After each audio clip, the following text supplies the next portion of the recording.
नमस्कार। जय हिंद, जय भारत, जय श्री राम। मैं वीरेंद्र कुमार अधिवक्ता और आप सभी यूट्यूब के दर्शकों श्रोताओं को यूट्यूब के चैनल रियल नॉलेज पर स्वागत है। और आज मैं पुनः आप लोगों के समक्ष एक महत्वपूर्ण खबर पर, जो अभी सुर्खियों में है, चर्चा में है, अपनी बात रखने के लिए हाजिर हुआ हूँ। हमारे कुछ मित्रों का कहना था कि इस खबर पर भी अपनी बात रखिए। शायद आपको जानने की उत्सुकता होगी कि वह कौन सी खबर है। आज सुर्खियों में है, चर्चा में है कि एक राज्यसभा के सांसद जिसका नाम धीरज साहू है, उसके घर से मोर देन 300 करोड़ रुपए कैश बरामद हुआ है आईटी के छापामारी के तहत। तो इस विषय पर लोगों का, हमारे कुछ घनिष्ठ मित्रों का कहना था कि अपनी बात रखिए। तो मैं जो भी रखूंगा सार्वजनिक मंच से रखूंगा। मेरा कहना है कि आज के देश में इसी प्रकार के लोग जो हैं पॉलिटिशियन माने जाते हैं, नेता माने जाते हैं, और इलेक्शन में ऐसे लोगों को टिकट मिलती है, ऐसे लोगों को ही चुनाव जीत के जाते हैं। वह राज्यसभा के सांसद बनते हैं, वह क्या विधायक बनते हैं, एमपी बनते हैं। एक गरीब परिवार का अच्छा नेता को उठने में उसका जो है हजारों जूता घिस जाएगा, लेकिन वह ऊपर उठ नहीं सकता। और एक गंदा कारोबार करने वाले लोग ये सब राज्यसभा के सांसद बनते हैं, नेता बनते हैं, एमपी बनते हैं। बात दरअसल एक व्यक्ति की नहीं है, उदाहरण है। बहुत सारे लोग अभी पर्दे में हैं और कुछ लोग पर्दे पर आ गए हैं, पर्दे से बाहर आ गए हैं। अधिकांश हमारे देश में राजनेता का स्थिति लगभग एक जैसी है। बहुत चंद लोग ही हैं जो ईमानदारी से जीवन जी रहे हैं। अन्ना हजारे जैसे देश में नेता हैं। अन्ना हजारे पर्दे में आ गए हैं, लेकिन कुछ नेता अभी अन्ना हजारे के जैसा हैं इस देश में, लेकिन वह प्रकाश में नहीं आए हैं। लेकिन अन्ना हजारे जैसे और नेता हैं हमारे देश में, आज भी हैं। माहौल नहीं बन रहा है, परिस्थिति नहीं बन रहा है कि उनका व्यक्तित्व तो लोगों के सामने आए। तो चलिए आज मैं बात करूंगा कि यह देश में अन्ना हजारे जैसे लोग भी हैं, आधुनिक युग में भी अच्छे नेता रहे हैं। अन्ना हजारे के बारे में थोड़ी सी बात, जो कि आर्मी रिटायर्ड हैं, अपना पेंशन के खर्चा पर अपना जीवन चलाते हैं, लेकिन वह एक लोकप्रिय व्यक्तित्व है, एक लोकप्रिय शख्सियत है। चलिए मैं बात बहुत संक्षिप्त में रखूंगा, बहुत संक्षिप्त में। ये जो धीरज साहू पकड़ाया है, ये समझिए कि राज्यसभा के सांसद हैं। इनका कारोबार क्या है आप सब जान गए होंगे, विभिन्न न्यूज चैनलों से आपको सूचना मिली होगी कि ये शराब बनाने और बेचने का काम करते हैं, शराब बेचते हैं। इनका कारोबार भी वही है, शराब बेचने का, और दूसरा कोई धंधा नहीं है। इनका काम शराब बेचना है, शराबी बनाना है लोगों को, लाइफ उजाड़ना है लोगों को, जिंदगी बर्बाद करना है लोगों को, शराब पी करके लोगों को बीमारी पैदा करना है लोगों को। सब बीमार होंगे, मरेंगे, फिर उनका प्रॉपर्टी का मालिक हम बनेंगे। कोई स्वस्थ रहेगा ही नहीं। डॉक्टर के पास जाएंगे, वहां खर्चा करेंगे, फिर उनसे कमीशन आएगा। इनका कारोबार है शराब बेचने का। और देखिए एक उदाहरण है, इसी तरह के घटिया कारोबार कर करके लोग पैसा कमा कमा करके सांसद बन रहा है। 2 नंबर का कारोबार, ठेकेदारी, तो इधर तो उधर, लटर पटर 2 नंबर ठेकेदारी करेगा, सब ठेका लेगा, चोरी करेगा, चमारी करेगा। यही सब नेता का काम हो गया है। आज के नेता का यही का काम है।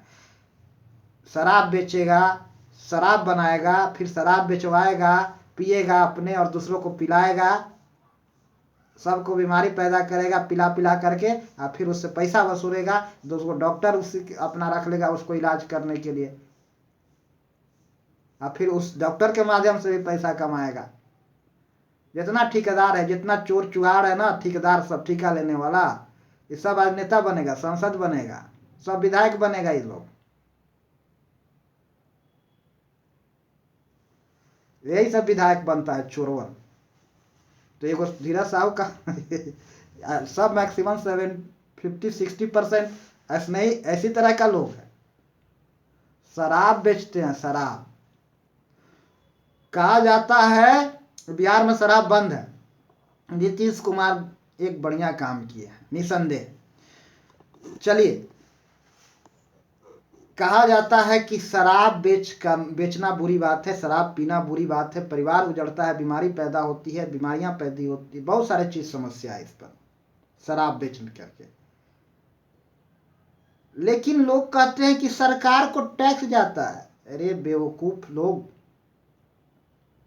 सरकार को टैक्स जाता है, उस टैक्स जितना पैसा आप कमाते हैं उससे ज्यादा, उससे तो आपका नुकसान होता है। शराब पीने से आपका शरीर ही अस्वस्थ हो जाता है, किडनी फेल हो जाता है, कितने मर गए, कितने बर्बाद हो गए।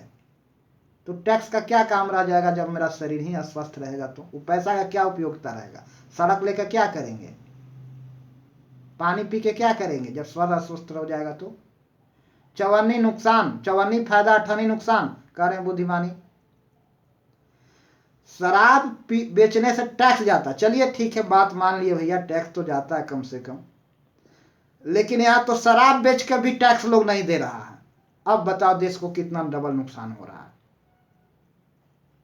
शराब बेच के भी टैक्स नहीं दे रहे हैं तो देश को कितना नुकसान कर रहे हैं आप। और सुनिए, आज शराब बेच करके तो टैक्स नहीं दे रहे हैं, वो अलग बात है।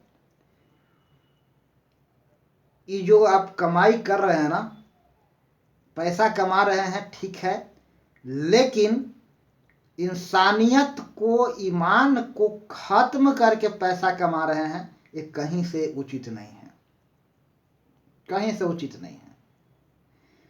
इस सब चोरी किया हुआ पैसा, और ये केवल कहीं ना कहीं, देखिए थोड़ा सा समझिए, हैंड टू हैंड पैसा किसी एक जगह नहीं जमा होता।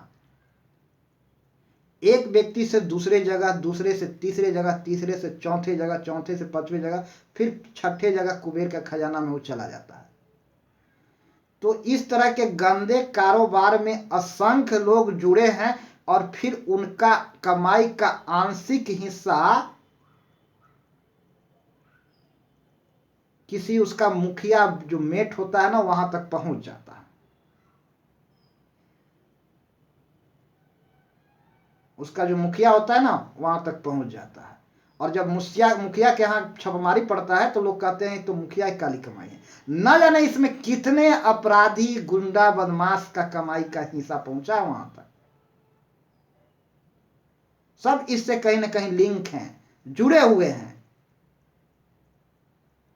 कहीं कहीं ना कहीं इसका उसका संबंध है, जुड़े हुए लोग हैं।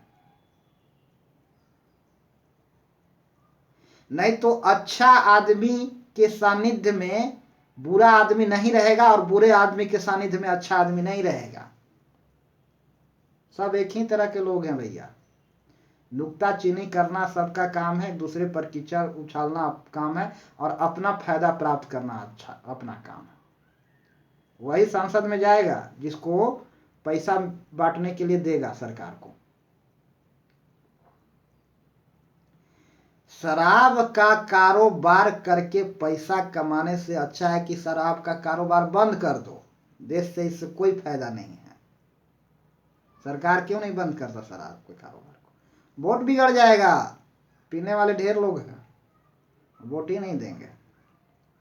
पीने वाले ढेर लोग हैं, वोट बिगड़ जाएगा। शराब का कारोबार क्यों बंद करें? सरकार को आय कम हो जाएगा, तो आय लेकर के क्या कर रहे हैं? फिर शराब का दुकान 10 को खोल दीजिए उसी आय से, और फिर सरकार को शराब बेचवाइए। शराब की ही धंधा हमारे देश में फैलेगा। इंडस्ट्रीज नहीं लगेंगे, उद्योग धंधे नहीं लगेंगे, कल कारखाने नहीं लगेंगे, शराब का ही धंधा फैलेगा। केवल शराब की दुकानें। देश का प्रगति करना है तो फिर शराब शराब शराब, पूरे देश में शराब छा जाए।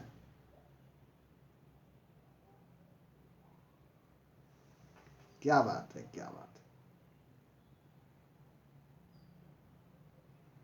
है। इस देश में एक सरकारी नौकरी करने वाला क्लर्क करोड़पति है, जबकि उसकी मासिक सैलरी है मात्र 40,000 लमसम।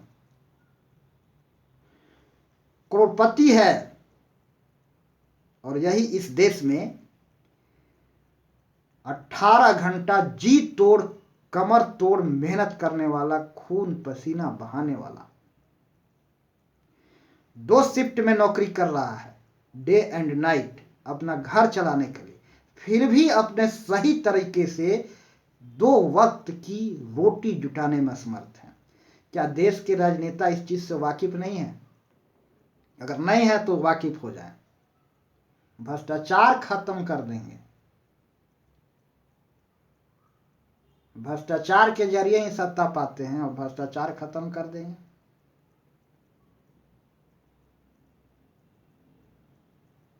भ्रष्टाचार खत्म कर देंगे। ये सब बहकावा है कि लोगों को केवल बेवकूफ बनाने का तरीका है, और हर आदमी अपनी भूमिका का निर्वहन करे। रूस में क्रांति हुई, इसके लिए चिंगारी पैदा किया था दार्शनिकों ने, कार्ल मार्क्स ने। फ्रांस में क्रांति हुई, इसके लिए चिंगारी पैदा किया था रूसों ने, वॉल्टेयर ने, साहित्यकारों ने, दार्शनिकों ने। हर काम अच्छा है, लेकिन गलत मानसिकता से किया गया काम, हर काम बुरा है, और बुरा का अंतोगत्वा परिणाम मिलता है। ये महज भ्रम था साहू का कि हम बुरा करें फिर भी हम पर कोई फर्क नहीं पड़ेगा। आज पता चल रहा, बारी बारी से, जब तक छुपे हैं तब तक, पर्दे में है तब तक, एक न एक दिन वास्तविकता लोगों के सामने आना है। या गलत मैसेज और संस्कृति का विकास जो लोग कर रहे हैं, वह संस्कृति विकसित नहीं होगी। एक दिन वह संस्कृति का मिटिया मिट होना है और फिर खत्म होना है। तो हर कोई अपनी भूमिका का निर्वहन करे, और इस भूमिका का निर्वहन करते हुए ही यह वीडियो मैं आप लोगों के समक्ष रख रहा हूं। बात बहुत लंबी हो जाएगी, बोलना तो बहुत कुछ है, लेकिन समय का अभाव है, मैं नहीं बोल पाऊंगा, हमारा असमर्थता है। इसलिए मैं आज अपनी बात को यहीं विराम दूंगा, और दर्शकों से गुजारिश होगा कि आप वीडियो को सुने, लोगों को सुनाएं, और जनहित में चैनल को सब्सक्राइब अवश्य करें। तो अंत में सभी दर्शकों को मेरा प्यार भरा नमस्कार। जय हिंद, जय भारत, जय श्री राम।